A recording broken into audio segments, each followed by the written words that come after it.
Saudara, apakah rekonstruksi akan mengungkap peran utama Verdi Sambo dan istrinya di lokasi penembakan Brigadir Yosua? Kita akan berbincang dengan Komisioner Kompolnas Albertus Wahyu Rudanto dan penasihat hukum Barada Eliezer Roni Talapesi yang nanti akan bergabung, serta pakar hukum pidana Asep Iwan Iriawan. Selamat malam Bapak-Bapak, sehat selalu? Selamat malam, Mas Aiman, Iya. selamat malam semuanya.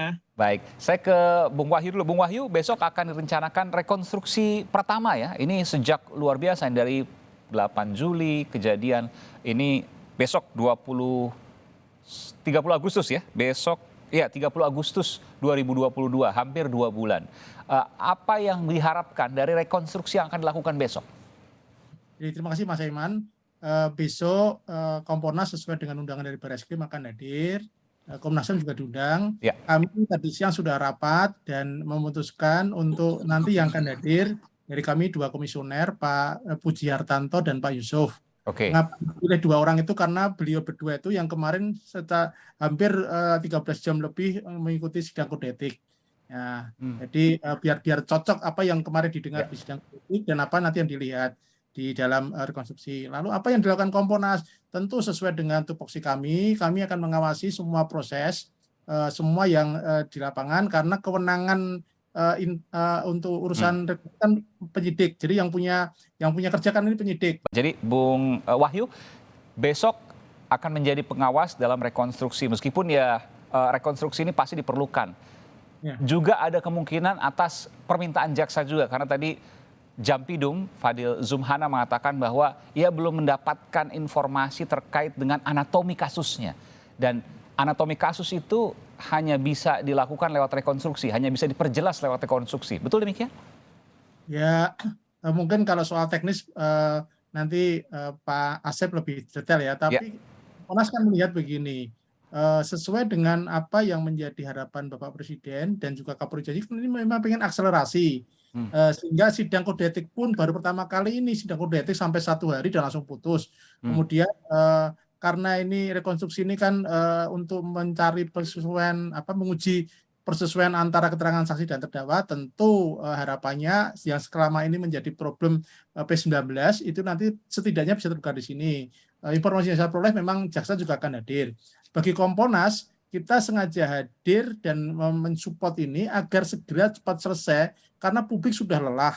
Kemudian kalau ini berkepanjangan maka reputasi Polri sebagai lembaga penegak hukum yang kemarin sempat naik trennya ini akan semakin turun. Jadi kami kawal betul, kami akan catat betul sembari kami melihat apa yang terjadi besok. Semoga tidak ada hal yang di luar dugaan kami dan membuat hambatan dalam proses ini. Dan memang kan kalau soal rekonstruksi kan ini urusannya penyidik, yang punya kepentingan penyidik. Tetapi Kompolnas punya kepentingan agar publik ini tidak dibuat galau terus sehingga kita dorong dengan tupoksi kita. Tupoksi kita ya mengawasi, kemudian mengoreksi ada kesalahan, kemudian kita akan memberikan masukan kalau itu merupakan hal yang perlu, dan kami tentu akan konsultasi juga ke konsultan kami, ada ahli hukum, ada ahli media dan sebagainya, sehingga apa nanti yang menjadi dinamika di publik kami bisa memberikan masukan kepada Polri, walaupun tidak semuanya dilakukan secara terbuka, ada yang secara tertutup, tetapi tujuannya agar proses ini berjalan dengan cepatnya. Saya tanya bahwa ya setuju bahwa ini prosesnya agar berjalan dengan cepat, lalu kemudian juga kembali kepercayaan pada polisian dari publik, tapi bahwa ada kasus yang belum terungkap tuntas soal pembunuhan ini, diantara anatomi kasusnya yang disampaikan oleh Jampidum Fadil Zumhana. Bung Asep Iwan, Kang Asep, apakah kemudian dengan adanya rekonstruksi besok ini akan memperjelas semuanya anatomi kasusnya, dan kenapa anatomi kasusnya setelah 2 bulan masih belum juga jelas? Ya, jadi ketika Fadil mengatakan harus anatominya ketahuan, itu penting. Karena nanti jaksa yang akan bertanggung jawab. Dakwaan itu harus 3 kata, harus cermat, jelas, lengkap. Cermat, jelas, lengkap tadi, ya ketika rekonstruksi, reka ulang, ya harus cermat. Karena nanti kan dakwaannya itu masing-masing kan ada yang menyuruh, gimana cara dilakukannya menyuruhnya, peragaannya gimana, melakukannya gimana, ya membantu gimana. Kalau itu peran berbeda, itu bahaya. Dakwaan bisa dibatalkan, Mas Aiman. Fakta memang ada pembunuhan, tapi jaksa tidak cermat, tidak jelas, tidak lengkap menyusun dakwaan, bisa kandas di pengadilan. Jadi ketika misalnya nanti tanya hakim gitu ya, ini kenapa bisa begini, ini kenapa bisa begitu. Kalau jawabannya tidak sinkron, batal itu semua dakwaan. Ya iya, kalau tidak kebersesuaian, kalau batal di awal. Jadi ketika dakwaan kan jaksa mau bikin dakwaan, Oke. harus jelas menguraikan lokus tempus. Jadi, oh begini dia menyuruhnya, caranya begini, jam sekian, ya dilakukan begini. Ya. Oh yang melakukan begini. Karena hati-hati, melakukan dan turut serta dua hal yang berbeda. Para ahli hukum masih ramai ini ya. Nah, jadi itu namanya ada keberatan, eksepsi. Ya, jadi dakwaannya tidak dapat terima kalau salah gagal. Oke, Buat sebentar, saya tertarik. Melakukan dan turut serta berbeda. Bagaimana menjelaskannya? Nah, hati-hati Mas Aiman, kalau ngomong di sini nanti penasihat hukum yang enak, saya tidak kasih kuliah. Ya, itu beda. Jadi ada yang menyuruh, ada yang melakukan, ada yang membantu, ada turut serta. Oh, Nah, beda semua tuh. Membantu dengan turut serta dengan menyuruh beda semua. Nah, beda itu pasalnya itu bahasa Belandanya mederplicht ya. Nah, itu sangat beda sekali, hati-hati. Kalau sampai jaksa nanti ya salah menggunakan dakwaan, misalkan dia membantu tapi menggunakan turut serta, apalagi melakukan, itu bisa batal demi hukum. Maka betul kalau Pak Adil mengatakan harus jelas anatominya. Jadi nanti ketika rekonstruksi, oh FS itu begini, itu begini. Jadi oh ini melakukan, oh ini menyeruh, oh ini turut serta, oh ini membantu. Itu harus hati-hati di dakwaan, di formalitas dulu, Mas Aiman. Nah kalau tadi kesesuaian pertanyaan hakim itu udah pembuktian. Oke, contohnya seperti apa? Karena kalau di awam kan membantu ya masuk dalam turut serta begitu kan. Tapi ternyata dalam bahasa hukum berbeda. Kalau nanti misalnya pada saat persidangan dikatakan membantu padahal dia turut serta, maka itu akan bermasalah dari putusan hukumnya nanti. Betul sekali. Jadi kalau salah menggunakan kata membantu, melakukan, turut serta, bahkan menganjurkan satu lagi ya Mas Aiman, itu fatal dakwaan nanti. Hati-hati. Misalnya gimana, Kang Asep bisa contohkan nggak untuk kasus yang lain? Kalau paling gampang, sederhana tuh kan, lakukan karena disuruh, ya gampang kan, ya membantu itu ketika ditusuk dia ikut nusuk misalkan ya, bantu kan, nusuknya ikut sama pegangin. Nah kalau turut serta, yang paling sederhana ya, sini supaya gampang dipahami publik, ya ketika mengambilkan senjata, dia ikut mengambilkan, dia ikut mengamankan. Itu yang paling gampang, sederhana. Tapi panjang, kalau saya sudah kuliah panjang, nanti penasihat hukumnya keenakan dikasih tahu sama saya. Jadi turut serta itu tidak melakukan eksekusinya begitu ya? Bisa juga turut serta, misalkan kan pegangin, begini paling gampang gitu ya. Jadi tempat ya. Nah, dia turut serta kan, tapi yang membunuhnya si X misalkan. Tapi kalau pegangin harus kan membantu, Kang Asep. Ya itu bahasa hukum berbeda Mas Aiman ya, membantu, menganjurkan, melakukan ya. Dan menganjurkan itu bahasa hukumnya akan menarik perhatian, itu perbedaan para ahli hukum. Tapi saya kira Mahkamah Agung jurisprudensinya gampang kok. Ini detail kalau saya kasih sekali ya sekarang ternyata Mas Aiman, nanti mereka gratis sama Kompas TV. Ya, tapi ini detail sekali ya, artinya kalau ada perbedaan istilah di situ, apa yang terjadi pada persidangan? Bagaimana hakim memutuskan? Kalau orang menuduh melakukan tapi dakwaannya membantu, konyol dia, tidak jelas, tidak cermat, tidak lengkap. Tadi ya, tidak cermat kan? Karena beda tiga bahasa itu, ya. Hati-hati, ya. Sama juga melakukan. Makanya kan yang paling sederhana gini, Mas Aiman. Kan yang 340, Yunto 55, Juntis 56. Tapi EMA 338 kan? Betul. Beda. Nah, itu kan hati-hati. Nanti penggunaan pasal 55 ini ya, itu harus hati-hati jaksa membuat dakwaan. Karena yang dipertanggungjawabkan adalah berkas yang sekarang direkonstruksi, digambarkan, nanti jaksa membuat dakwaan. Kalau nggak bikin dakwaannya tidak cermat, tidak jelas, tidak lengkap, fokus tempusnya, secara hukum materialnya benar, tapi formalitas salah. Kalau dieksepsi, diajukan keberatan, dakwaan batal demi hukum. Jadi bisa bebas? Bukan bebas. Jadi gini, dakwaannya dipermalukan karena salah mau bikin dakwaan. Gitu kan. Makanya betul, Pak Adil kan pengalaman tuh, Pak Adil jaksa senior ya yang pengalaman, dia harus minta rinci itu anatomi. Kalau dakwaannya dibatalkan kan artinya bebas, Kang Asep? Oh belum tentu, hati-hati. Kalau di keberatan, dakwaan bisa diulangi, muncul lagi perkara. Cuman kan ketahuan yang membuat dakwaan ini tidak profesional. Tapi mungkin juga di akhir, ya. Nah, terbukti tapi bukan pidana, lepas. Itu hati-hati istilah hukum itu. Tidak. Terbukti tapi itu bukan pidana. Maksudnya gimana? Terbukti tapi bukan pidana? Gini. Ada dua, ya. Jadi ketika jaksa bikin dakwaan ya 143 atau ayat 2, dia harus cermat, jelas, lengkap. Di eksepsi itu 156. Ternyata ada kelemahan tuh jaksa itu, misalnya gini yang paling gampang. Jelas dia perkosaan, didakwa cabul. Konyol dia, dibatalkan dakwaan, belum dimulai itu. Udah batal demi hukum tuh dakwaan, gitu kan, karena jelas tidak cermat menguraikan bagaimana susila itu dilakukan. Itu yang paling gampang dipahami ya. Atau dakwanya boleh keberatannya diterima. Waktu periksa pembuktian, nah pemeriksaan alat bukti kan, ketika memeriksa alat bukti, misalkan di dakwaan itu, ya dia dituduhnya, sekali lagi, dituduhnya membantu. Padahal dia melakukan atau menganjurkan atau turut serta. Itu fatal nanti sama hakim dikuliti. Dikuliti dan bisa dakwaannya batal demi hukum yang ujungnya bebas. Ujungnya bebas kita bicara. Bisa bebas. Kalau bebas tuh gini, salah satu unsur tidak terbukti gini. Kan ini dakwaannya kan barang siapa dengan sengaja. Sengaja itu willing and wanton. Dia mengetahui, menghendaki. Kalau pelakunya salah satu misalnya tidak menghendaki, hanya mengetahui, bebas. Kalau satu unsur tidak terbukti, maka bebas. Karena 340 itu unsurnya barang siapa itu orang, gampang. Sengaja itu dia harus mengetahui, menghendaki. Nah tinggal siapa? Kalau FS jelas dia mengetahui, menghendaki, masuk. Ya, menghilangkan nyawa jelas, hasil forensik, nyawa hilang dengan cara, nanti kita rekonstruksi bagaimana caranya, udah bersimbah darah, kemudian dilakukan penembakan, siapa yang duluan, itu gampang. Cuma nanti peran-peran tadi yang membantu dan melakukan itu harus hati-hati. Kalau enggak hati-hati, itu yang sering lolos di pengadilan. Jadi bukan berarti pengadilan jelas sudah membunuh, hati-hati. Karena orang itu ada perannya beda-beda, ya, yang itu harus tekstual. Hukum acara itu tekstual, limitatif, non-interpretatif, memaksa. Itulah aturan main. Perlindungan asasi manusia, perlindungan terduga tak bersalah. Itu teknis segini, Bang. Baik, kalau kita bicara rekonstruksi, bukankah seharusnya rekonstruksi itu dilakukan di tahap-tahap awal, bukan setelah mau P21? Tidak, rekonstruksi tidak harus itu. Bahkan di pengadilan juga nanti kan diperagakan. Kalau hakim minta, ayo peragakan. Bisa juga tuh reka ulang itu. Tapi kalau sekarang polisi sebelum menyerahkan, jaksa memberi catatan cepat lengkapi rekonstruksi bisa, reka ulang itu kan bisa setiap saat, tidak harus di depan, ya. Meskipun kan sudah diserahkan berkasnya ke kejaksaan baru rekonstruksi, mungkin itu terjadi?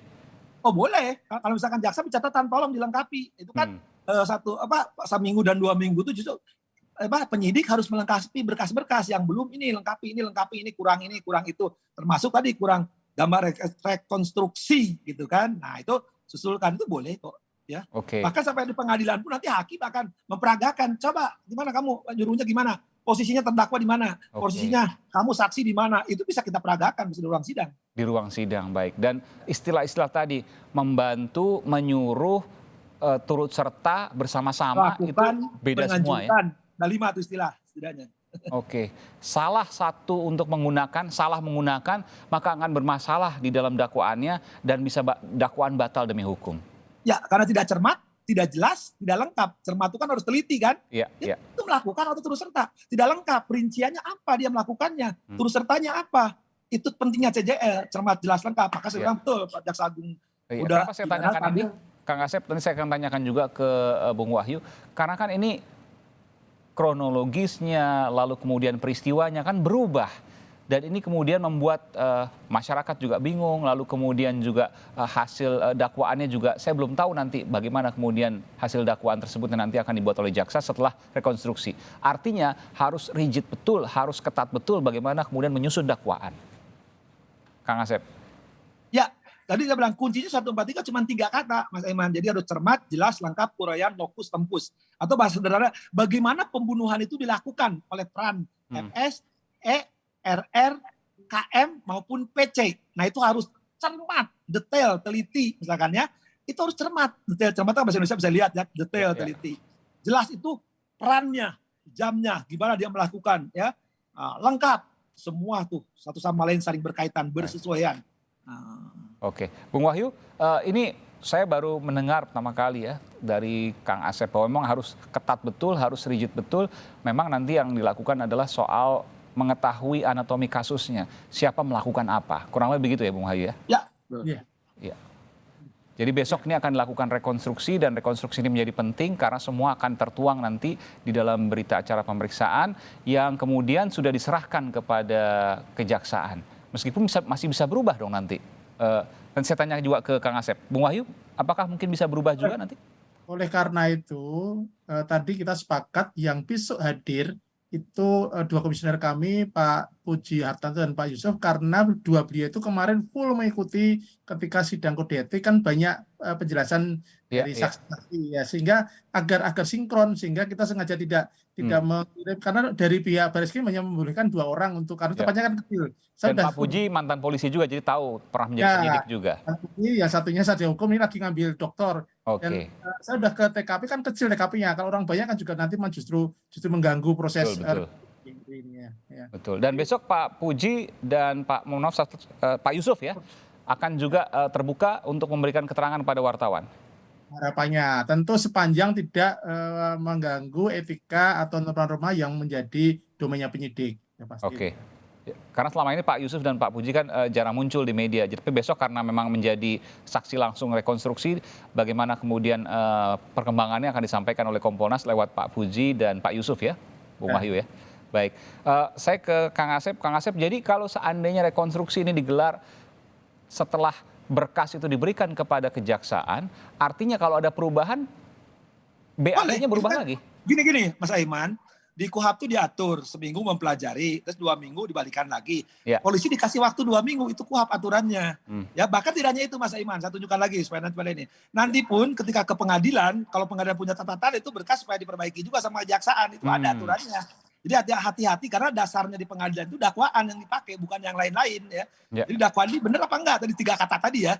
Kalau nggak benar ya hati-hati. Yang rugi adalah jaksa. Malah dulu sistem yang dulu itu jaksa kita ya high-air ya bukan KUHP ya. Kita nasihati, maka dinasihati jaksa itu pada pengadilan. Ini gini loh, kalau bikin gini-gini. Kalau sekarang kan ada profesional, jaksa pinter-pinter lah, seorang jago-jago banyak jaksa. 30 tuh jaksa pilihan, saya pikir nanti mungkin detail tadi, Mas Aiman. Waktu, tempat, karena kan perubahan dari tembak-menembak, ditembak.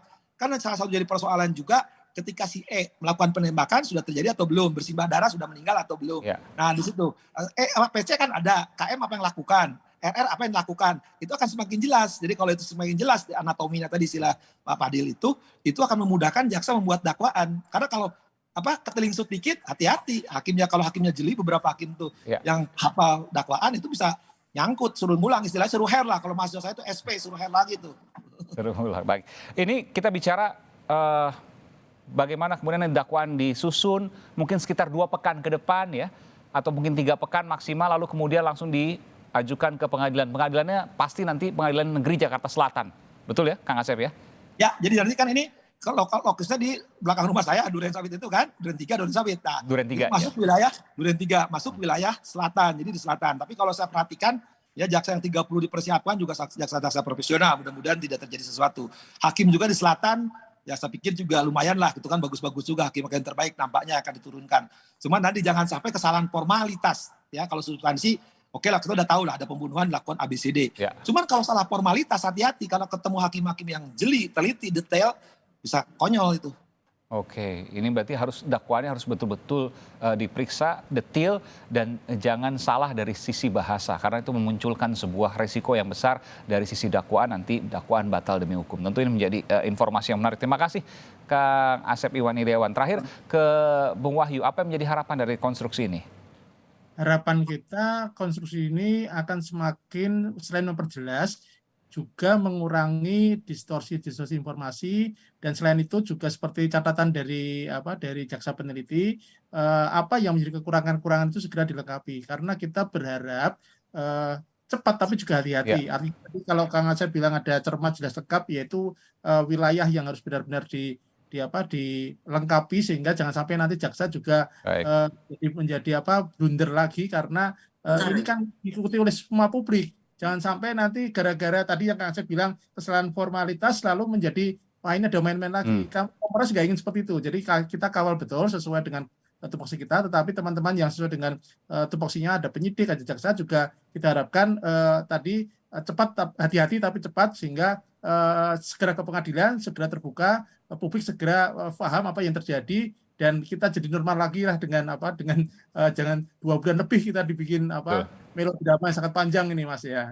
Dan ini terbuka ya, dalam artian bahwa bukan bisa wartawan masuk ke dalam karena tentu tempatnya kecil, tapi nanti disediakan layar besar untuk kemudian kita tayangkan sama-sama dan kita bisa mengambil gambar dari situ. Artinya prosesnya akan terlihat terbuka, terlihat jelas. Baik, terima kasih Bung Albertus Wahyu Rudanto, Komisioner Kompolnas Republik Indonesia, dan juga pakar hukum Asep Iwan Iryawan. Terima kasih Bapak-Bapak, selamat malam, sehat selalu. Malam ya, malam Pak Asep.